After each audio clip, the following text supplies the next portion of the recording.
Hello, आप सभी का स्वागत है मेरे यूट्यूब चैनल पे जिसका नाम है biology by answer for NEET UG. और आज मैं डिस्कस करने जा रहा हूँ difference between plant cell and animal cell. Okay, तो अपने बारे में इंट्रोडक्शन देना चाहूँगा। मैंने किया MSc in biotechnology from Central University of Rajasthan and my research paper also published in international journal. I have BA degree also, and I have 5 years of teaching experience. So in last lecture I discussed the syllabus of SSC, NTPC and RRB examination. Okay, so let's start the today's topic. First of all, this is diagram of plant cell. Okay, तो plant cell के बारे में हम देखते हैं, उसके structure को हम समझते हैं। उसके बाद जो है हम एनिमल सेल की स्ट्रक्चर को समझेंगे।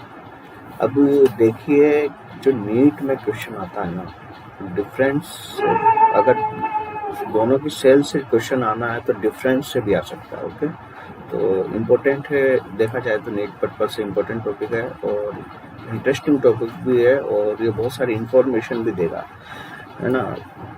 You have to introduce the both cell. Okay, तो प्लांट सेल में देखिए, सबसे पहले मैं बताऊं तो सेल वॉल ये दिख रही है आपको, जो एब्सेंट होगी एनिमल सेल के अंदर। ओके, तो ये सेल वॉल है। उसके बाद जो है सेल मेम्ब्रेन आ जाती है। सेल मेम्ब्रेन जो है साइटोप्लाज्म को घेरे हुए रहती है। ओके,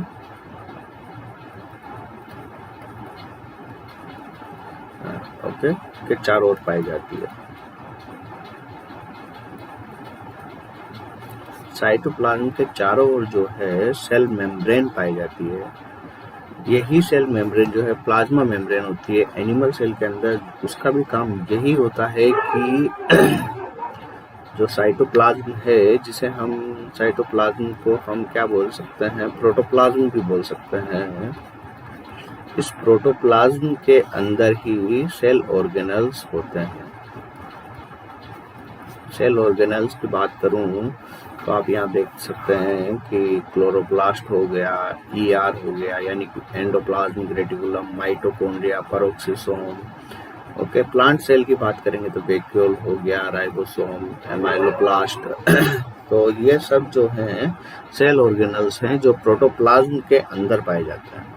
ओके, न्यूक्लियस है, न्यूक्लियोलस रहेगी न्यूक्लियस के अंदर। तो ये सब सेल ऑर्गेनल्स कहाँ पाए जाएंगे, साइटोप्लाज्म या प्रोटोप्लाज्म के अंदर।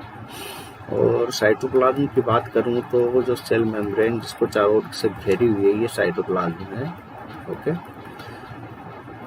यहाँ पे लिखा भी है साइटोप्लाज्म, ये गोल्जी अपरेटस है। तो दोनों में रहेगा, प्लांट सेल में भी गोल्जी अपरेटस रहेगा, एनिमल सेल के अंदर भी गोल्जी अपरेटस रहेगा।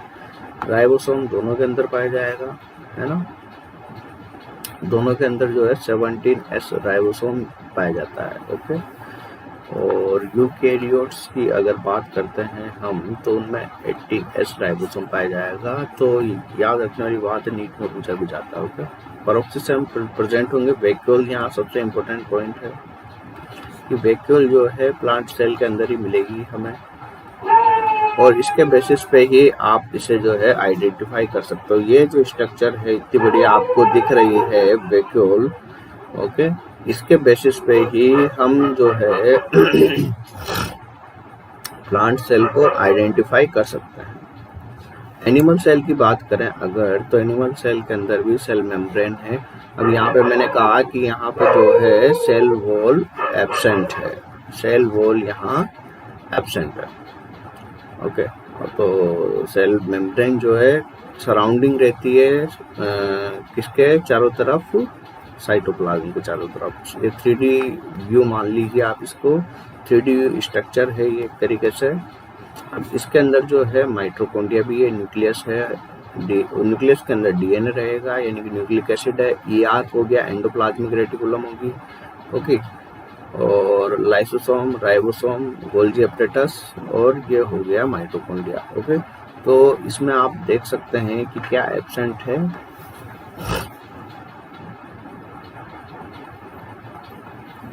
इसके अंदर एब्सेंट है वैक्यूल।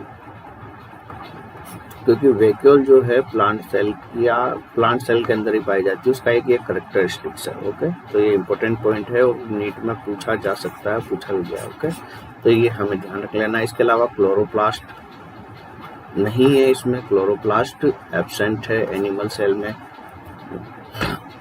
यहाँ पे देखिए आप, क्लोरोप्लास्ट जो है प्लांट सेल के अंदर प्रेजेंट है, ये इंपॉर्टेंट पॉइंट है। इसके बेसिस पे भी आप प्लांट सेल को जो है आइडेंटिफाई कर सकते हैं। तो 3 जो हैं मेजर पॉइंट हैं, मोटे मोटे पॉइंट बताऊं तो एक तो सेल वॉल, दूसरा क्लोरोप्लास्ट, तीसरा वैक्यूल। तो ये तीनों जो है प्लांट सेल के अंदर मिलेगी। ओके, और ये तीनों जो है एब्सेंट होगी एनिमल सेल के अंदर। तो इन तीनों को याद रख लेना हमें बिल्कुल। ओके, तो देखते हैं डिफरेंस।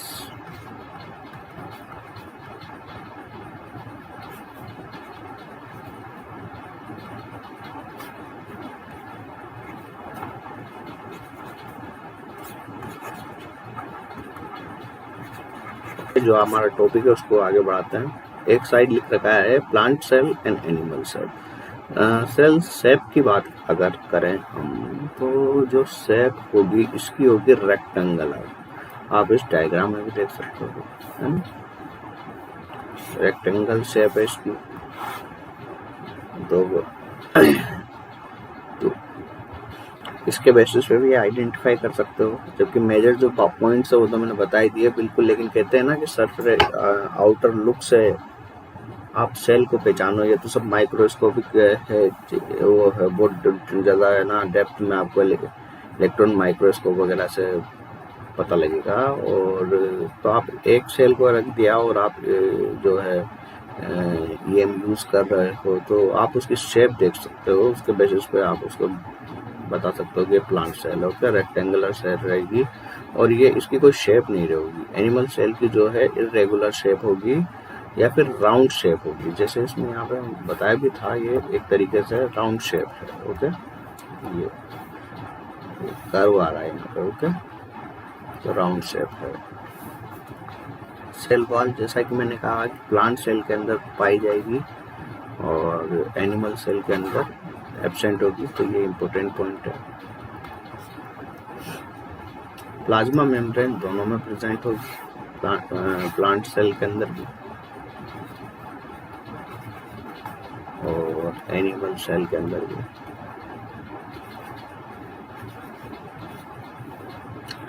ER की अगर बात करें, एंडोप्लाज्मिक रेटिकुलम की बात करूं, तो मैं यहाँ पे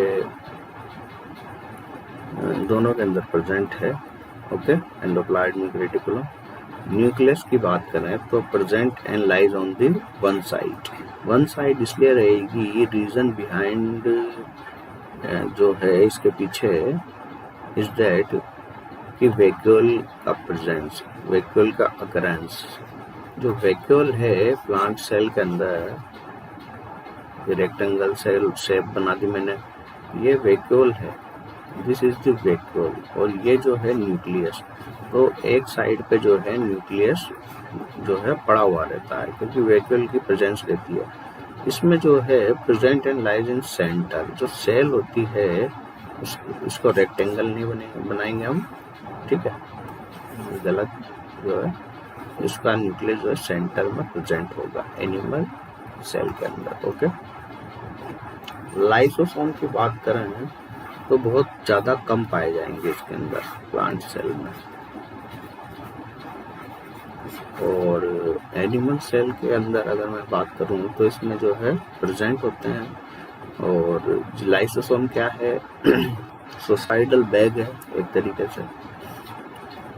इनको सेल के जो हैं सुसाइडल बैग भी कहते हैं। क्यों कहते हैं? क्योंकि मान लीजिए कोई सेल का मैचुरेशन हो गया, मैचुरेशन कंप्लीट हो गया, सेल अपने सभी फेज को कंप्लीट कर देते, उसका टाइम पीरियड कंप्लीट हो जाता, तो ये जो है लाइसिस हो जाता है, इसमें हाइड्रोलाइटिक एंजाइम पाए जाते हैं, तो सेल का जो है लाइसिस हो जाता है, सेल डेड हो जाती है। सेंट्रोसोम की बात करें तो एब्सेंट है, ये भी इम्पोर्टेंट पॉइंट है, याद रख लेना है प्लांट सेल के अंदर। एनिमल सेल की अगर मैं बात करूं तो सेंट्रोसोम इसमें प्रेजेंट होंगे, गोल्जी बॉडी दोनों में प्रेजेंट है। ओके, इसका एक इम्पोर्टेंट फंक्शन वैसे हालांकि मैंने पढ़ा रखे हैं सेल ऑर्गेनल्स, जो मेरे प्रीवियस लेक्चर है वहाँ पे पढ़ा रखे हैं। ओके, तो सेल ऑर्गेनल्स में देख सकते हैं आप लेक्चर। गोल्जी एपरेटस का एक इम्पोर्टेंट फंक्शन होता है ह्यूमन रिप्रोडक्शन के अंदर, इज दैट मेल रिप्रोडक्शन के अंदर क्या होता है, स्पर्म का जो है एक्रोसोम फॉर्मेशन करता है। ओके, याद रखिए, मैं पूछा गया है, पूछ सकता हूँ दोबारा। और अगर साइटो हम बात करें अगर साइटोप्लाज्म की, तो जैसे वहाँ पे बनाई थी हमने प्लांट सेल, देखिए मैं प्लांट सेल को बिल्कुल रेक्टेंगुलर बना रहा हूँ, एनिमल सेल जो इरेगुलर रहेगी या राउंड शेप रहेगी, या न्यूक्लियर, ये जो है वैक्यूल रहेगा, या न्यूक्लियस इसका साइड पे रहेगा, इसका सेंटर में रहेगा। तो साइटोप्लाज्म ये होता है जिसमें सेल ऑर्गेनल्स पड़े होते हैं। तो साइटोप्लाज्म जो है दोनों के अंदर प्रेजेंट रहेंगे।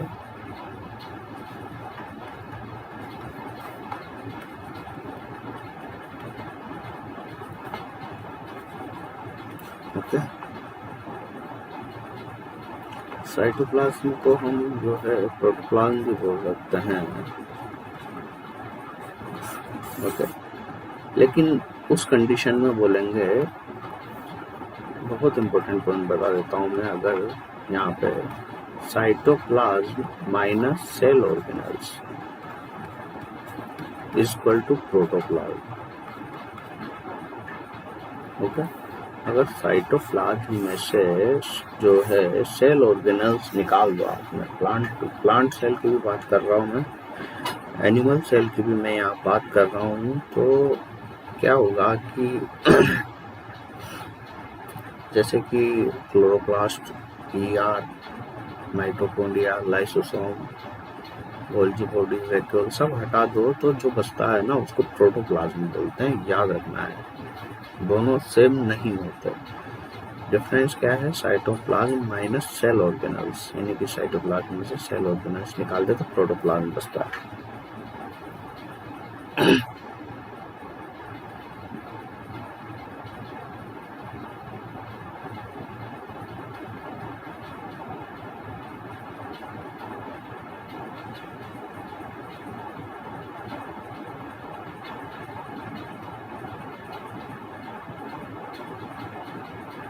ओके,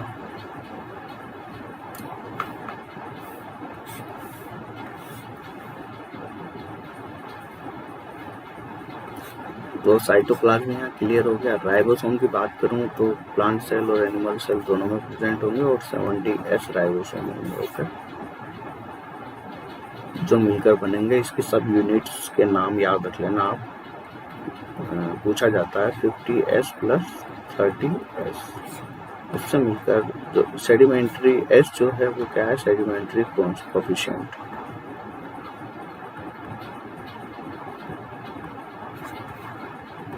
और यूकैरियोटिक, अच्छा ये तो हाँ यूकैरियोटिक सेल्स की बात हुई है यहाँ पे। If I talk about prokaryotic cells तो उनमें 80S राइबोसोम होता है जिसकी सब यूनिट्स होती हैं 60S प्लस 40S, याद रख लेना, पूछा जाता है। प्लास्टिड की बात करूँ दोनों में प्रेजेंट होता है।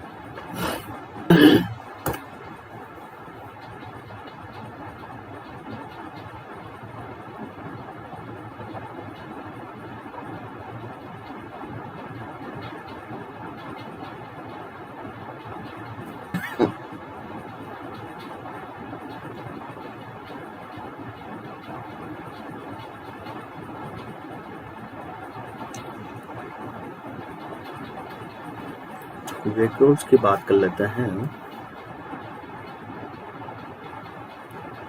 तो इसमें जो है लार्ज वैक्यूल पाई जाएगी सेंट्रली पोजीशन रहेगी, जैसे कि मैंने बताया था, बिल्कुल वैक्यूल जो है इस तरीके से, एक तरीके से इसमें कम पाई जाएगी या फिर एब्सेंट हो सकती है। वैसे पाई जाती है, कम पाई जाती है, बहुत कम। सीलिया जो है इनमें एब्सेंट होता है। इंपॉर्टेंट पॉइंट है, याद रख लेना किसके अंदर, प्लांट सेल में सीलियास और एब्सेंट, और सीलिया जो है एनिमल सेल के अंदर प्रेजेंट होंगे, है ना।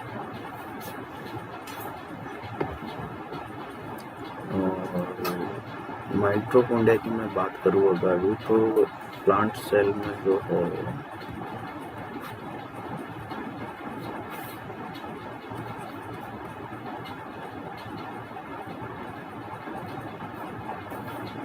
माइटोकॉन्ड्रिया में कि मैं अगर बात करूँ तो प्लांट सेल के अंदर कम पाए जाएंगे, इसमें ज़्यादा पाए जाएंगे। माइटोकॉन्ड्रिया वही power house of cell.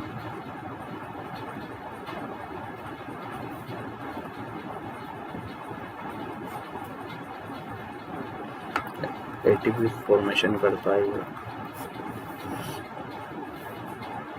Nutrition की बात करूं तो ऑटोट्रोपिक रहेगी और ये हेटेरोट्रोपिक रहेगी। हेटेरोट्रोपिक में क्या होता है कि ऑटोट्रोप भी आ जाता है,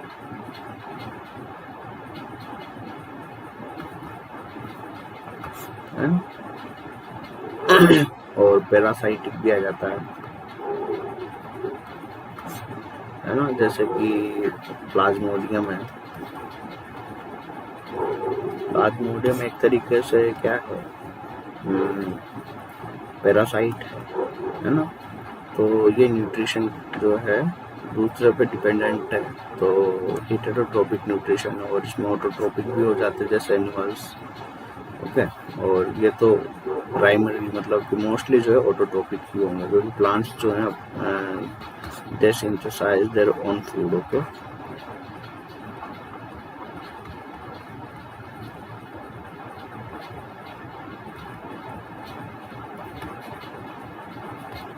by photosynthesis, ठीक है। तो ये जो है मेजर डिफरेंस हैं प्लांट सेल और एनिमल सेल के अंदर, ओके। तो याद रखना है हमें, ये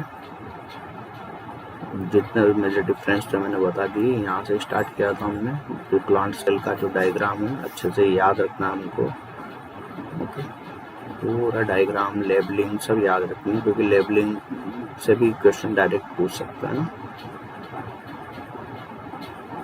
एनिमल सेल है, उसकी पूरी लेबलिंग याद रखनी है हमें। डिफरेंस, मेजर डिफरेंस दोनों के बीच जो है, सेल वॉल का है, क्लोरोप्लास्ट का है, और वैक्यूल का है, जो प्लांट सेल के अंदर ही मिलती है। मेजर डिफरेंस ये है, बाकी जो कॉमन डिफरेंस है आप इसमें देख सकते हैं, ओके। तो मिलते हैं अपन नेक्स्ट लेक्चर में, और हाँ, सब्सक्राइब कीजिए चैनल को, बेल आइकन प्रेस कीजिए टाइमली नोटिफिकेशन के लिए, और शेयर कीजिए, ओके।